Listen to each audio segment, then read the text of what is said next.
Today we have a brilliant teaching by Andy Stanley on the weight of our words. We've all been told, or we've all heard that, actions speak louder than words.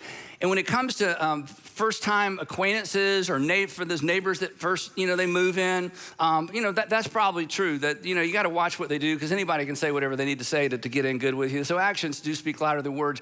But when it comes to our more intimate relationships, family relationships, the people that we would consider our best friends or our inner circle, the words and actions, I don't know. I don't know that they speak louder. I mean, it's tough. I mean, it's like they're right there neck and neck with each other because words are so powerful. The more intimate the relationship, the louder, or perhaps to the point of this series, the weightier those words become, the greater their capacity, their words to leave a mark for good or for bad, to build, destroy, encourage, discourage, inspire, or actually wound.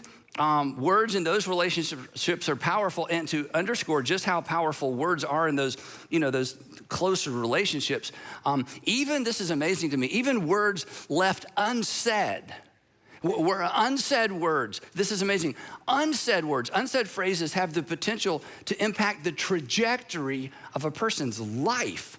Now, you may have had a different experience than me, but I've never had anyone quote to me what a neighbor or a coworker never said. But I've had dozens of students, college students, and single adults, married adults, even in some cases senior adults, quote back to me or say back to me, sometimes in tears, a phrase they never heard their father say, a phrase that they would have given anything to hear their father say. I love you. I'm proud of you. And if that elicits emotion in you, whether that was your experience or not, this underscores the power of words because even unspoken words have the potential to impact the trajectory of a person's life. Nothing underscores the significance, I don't think, of the words we choose more than the fact that unspoken words have that much or can have that much impact on the trajectory of a life. The point simply being that words carry weight. Don't raise your hand, but have you ever been crushed by someone's words? Let's all go back to high school for just a minute. Let's just be friends. It's like, no, I don't want to be your friend. No. But I've always thought of you as more of a brother. A brother? I've always thought of you more as a sister. I don't want to be your sister, okay? I want to kiss you, okay? I remember that? It's like, and they were kind of letting you down slow, and you were crushed, and they kind of emotionally, it's like they patted you on the head and walked down the hall, and you're a mess, and they're thinking everything's fine, and you just need to check out, right? It's like you're going to just skip class or call or just walk home because it was just over, really, right? Right? Lives have been shaped by words spoken. But lives have been shaped, in fact, our lives have been shaped by words spoken to us, over us, at us, about us. They've shaped our childhood, maybe shaped or misshaped your marriage, undermined a marriage, built or rebuilt a marriage. They impact, our confidence. The words spoken to us, at us, over us have actually impact or determined to some extent who we see in the mirror. But here's the thing, and here's where we take kind of a hard right turn. Nobody would argue with that, right? I mean, we're all quick to recognize the power that other people's words have had over us and on our lives. But we're often slow to recognize, and I think this is part of the problem, we're often slow to admit the fact that our words have equal power in the lives of other people. I mean, because, we've been impacted by other people's words, but when it comes to you, it's like, no, that's just me. I'm just me. These are just words. I mean, my words are just words. They're all equally weighted. They don't even weigh that much. And nothing could be further from the truth. And consequently, we use our words irresponsibly, not on purpose, but because we just don't understand or realize or recognize or embrace the fact that words carry weight. And your words carry weight and more weight than you may think in specific relationships. And the fact that words have the potential to destroy as well as build and, undermine as well as inspire, that should impact all of us, and all of us should take that into consideration. But there's a group of us that must take it into consideration. I mean, this is good advice for everybody. This isn't like a religious idea or, some sort of Christian insight. We all know that we've been impacted by the words of other people, and we all probably recognize that we should be good stewards and careful with our words. But if you're a Christian, if you're a Jesus follower, This is not optional.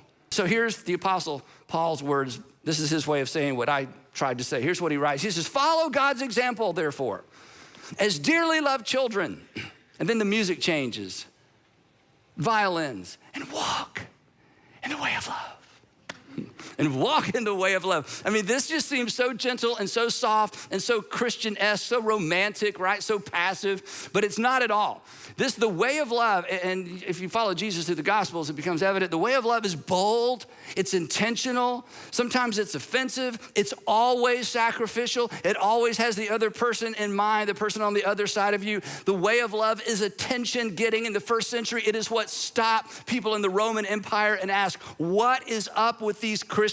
Why are they doing what they're doing? What is so different about them? The way of love is dynamic. The way of love impacts people. The way of love, as illustrated by Jesus and is illustrated and lived out by the first century believers, literally changed the world.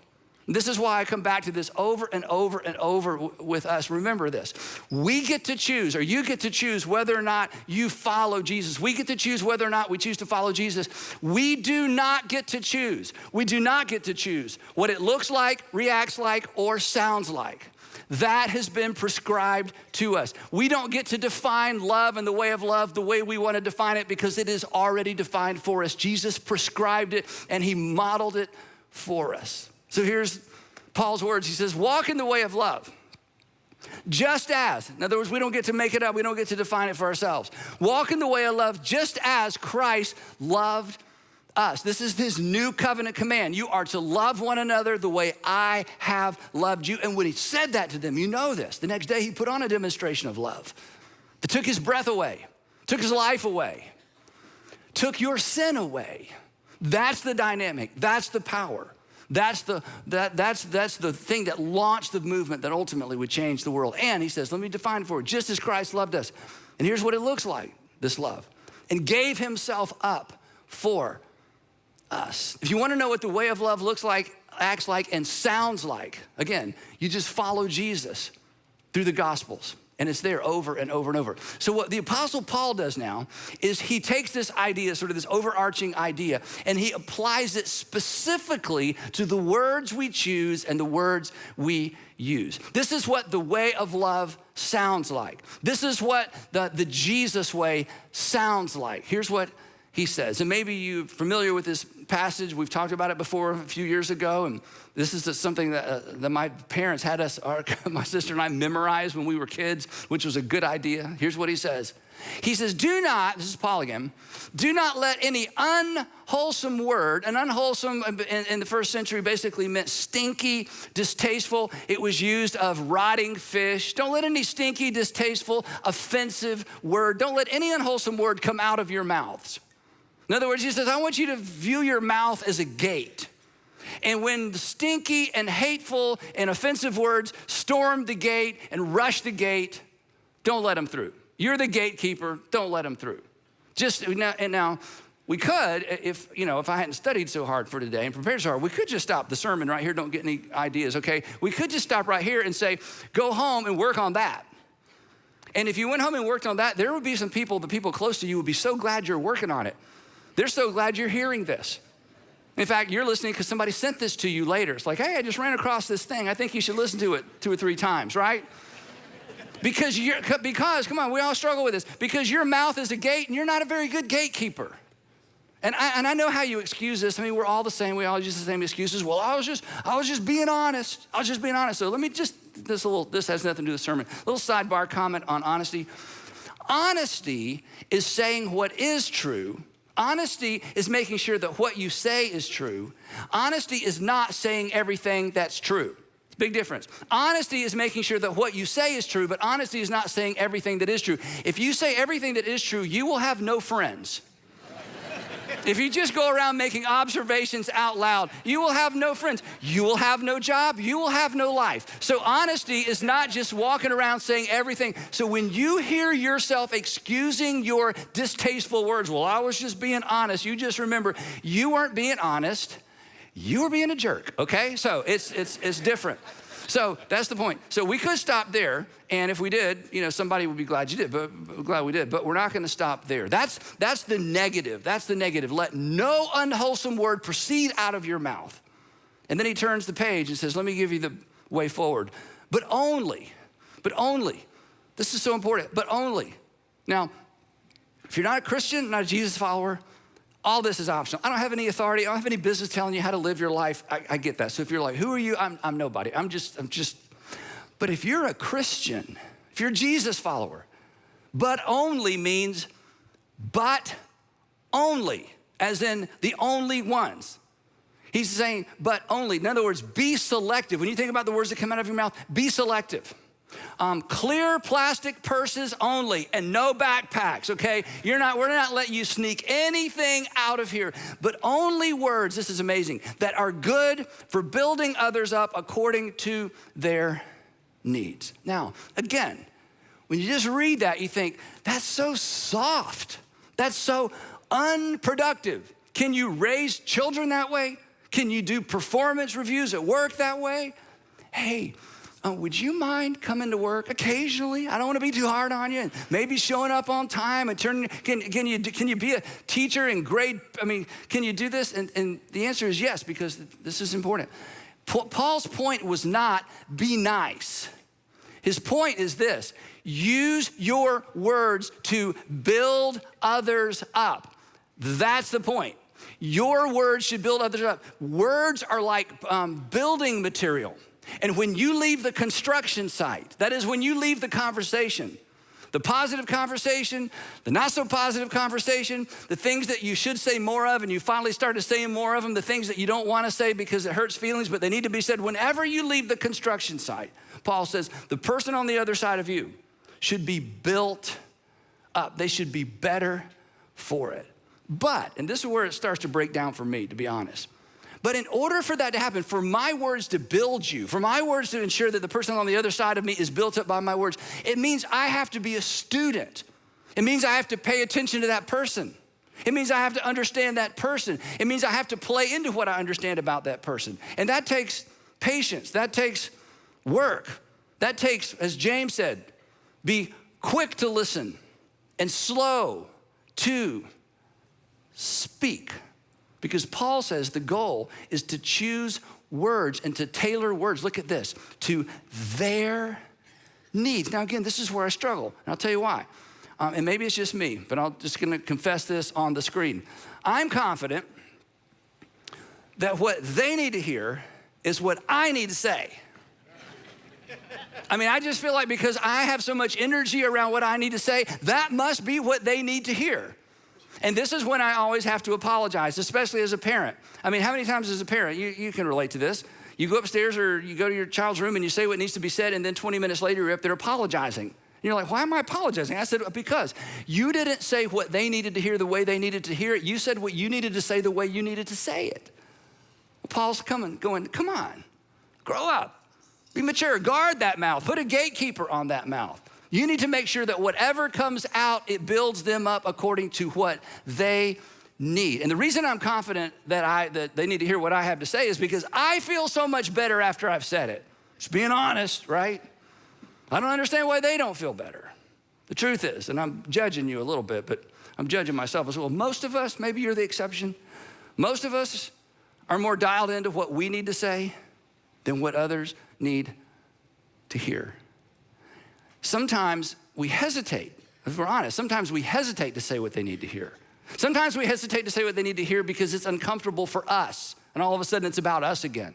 Sometimes we're uncomfortable saying what needs to be said because we don't want to alienate them, because we'll miss them, and again, it's back to us. Or we fear their rejection, and all of a sudden it's back to us.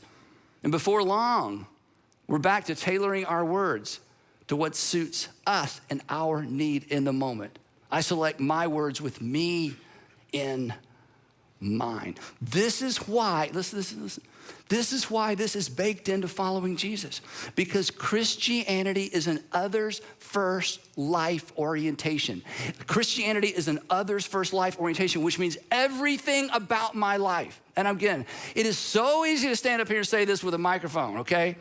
But whether it's easy for me or not, or whether I do it well or not all the time, the truth is Christianity is an others first orientation, which means I have to choose my words with the needs of other people over my needs to say things and what I want to hear me say and what I want to walk away thinking, oh, well, I finally told them. And before long, if we're not careful, it's all about us. It's all about me. It's all about you. I select my words with me in mind. I say what's most helpful to me according to my needs, which is fine if I care more about me than I care about you, which is fine if you care more about you than you care about the person on the other side of you. And this is where Jesus just levels the playing field because he never made it about him. And then he says, follow me. He always made it about others. And then he says, follow me. I know I quote this verse all the time, but it's a life verse for me. He says, for even the Son of Man, talking about himself, for even the Son of Man, I mean, the most important person on planet Earth, the most important person that'll ever walk on planet Earth, even the Son of Man did not come to be served, but to serve. Here's that word again, and give his life, a ransom for many. And then he says to you, and he says to me, that's how I want you to parent. That's how I want you to employ. That's how I want you to boss. That's how I want you to manage. That's how I want you to neighbor. That's how I want you to fiance. That's how I want you to romance. That's how I want you to love. And here's what we all know, Christian or not, religious or not. You like it when other people do that for you, don't you? In fact, you do that the right way with the right person, they will fall in love with you.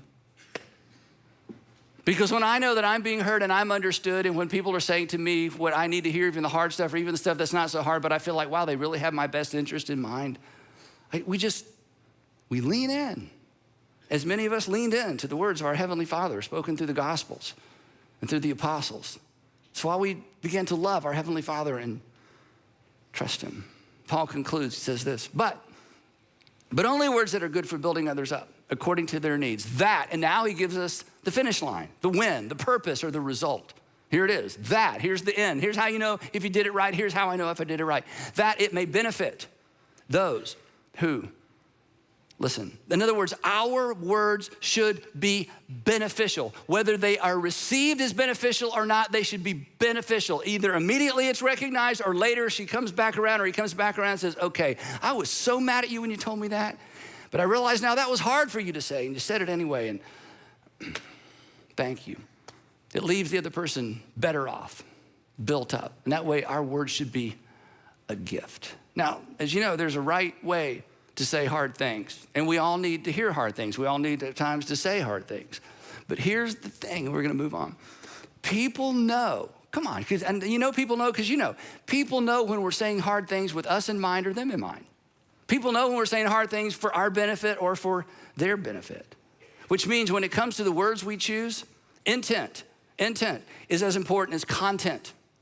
Because it is difficult to receive difficult words if we don't trust the other person's intention. It is difficult to receive negative words or words we don't want to hear if we suspect someone's intent. But when we know they really have our best interest in mind, we can receive them. And the same is true for you.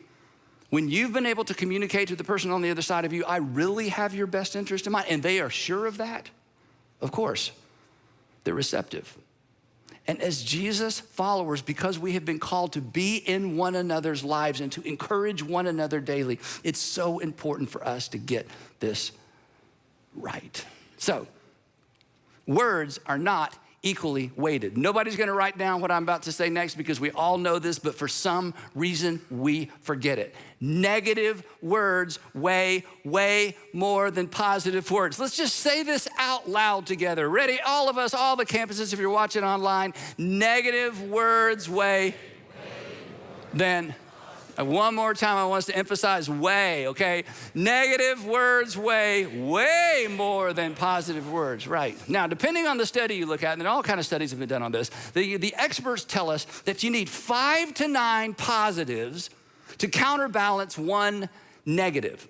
But most of these surveys were done in marketplace relationships. My theory, I have no science to back this up. My theory is in marriage, with your kids, with your parents, with your brother, your sister, your best friend, it's not 9 to 5, it's probably 25 or 30 to 1 positive to counterbalance 1 negative, right? I mean, think of it this way. Growing up, you don't remember much of anything your parent, you don't remember much of anything you said to your parents. But there are some things your parents said to you that you will never forget, and the ones that you'll never forget are mostly negative things, right? I mean, the conversation that began with, son, never forget. That's the only part of what they said that you remember. Son, never forget. And you don't remember anything that followed, right?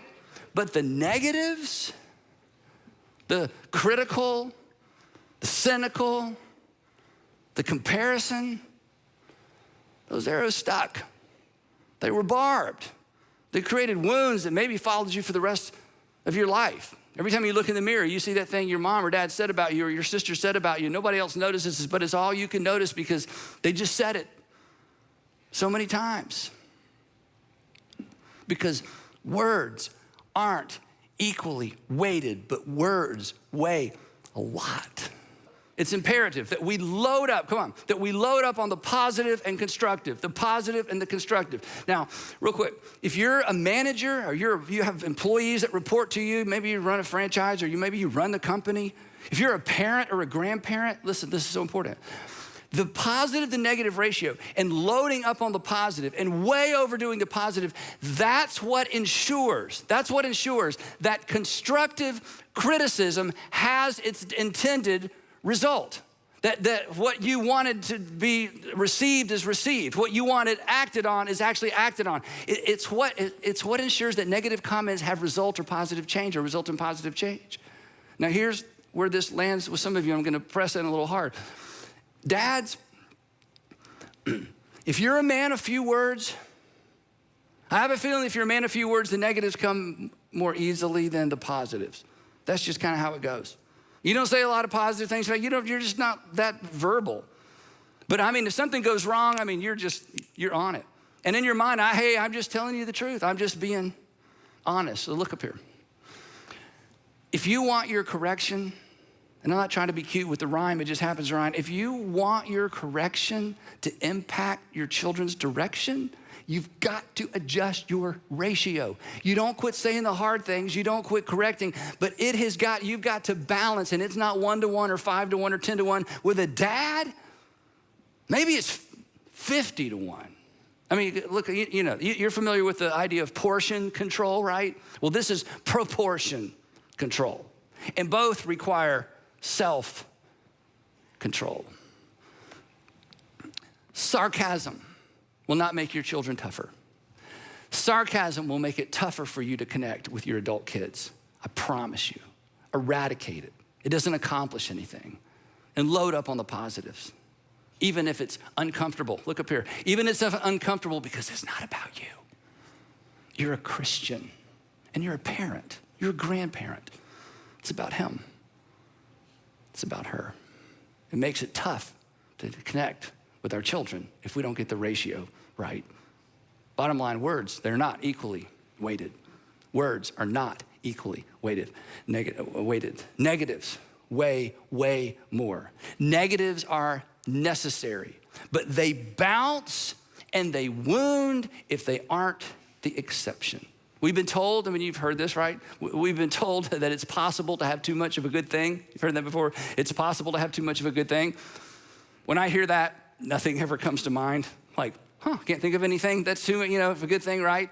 And that may be true in some areas, but it is not true when it comes to our words. It is certainly not the case when it comes to our words. I'm no professional counselor, but I feel like I can say this with confidence. No one traces the root of their problems back to too much encouragement. You cannot overdose a person in encouragement as long as you're actually being sincere. And I just want to encourage all of you, whether it's at work or home, the neighborhood, let's overdose a little bit more on constructive and encouragement, because in order to pave the way to say the hard things, in order to pave the way to say the things that are somewhat negative, even hurtful, or in some cases offensive, in order to be in a position, look up here, in order to be in a position where you can actually love someone with your words, you pave the way by paving the way with encouraging, positive, construction, sincere words. And for some of you, you are so wired for this. You're listening to this going, well, like, yeah, doesn't everybody? No, not everybody. And it's so easy for you that it's easy to judge some of the rest of us. I get that. Good for you. Keep going and model it for us. But for some of us, for many of us, because we didn't grow up with it, because we haven't received much of it, there's a tendency to hold back. And again, if you're more concerned about you than the person on the other side of you, that's up to you. But if you're a Christian, if you're a Jesus follower, this is part of the equation. So, where do you have work to do? And who hopes you'll get to work soon? Where do you have work to do? And who hopes you'll get to work soon? Who hopes this isn't just another sermon that's in one ear and out the other? Who's hoping that you're really listening and digesting this today? Do not, Christians, do not let any unwholesome word proceed from your mouths, but only words that are good for building others up according to their needs. Or as one translation says, according to the need, I love this phrase, according to the need of the moment, that it might benefit those who hear, that it might benefit those on the other side of you. This is what it sounds like to follow Jesus.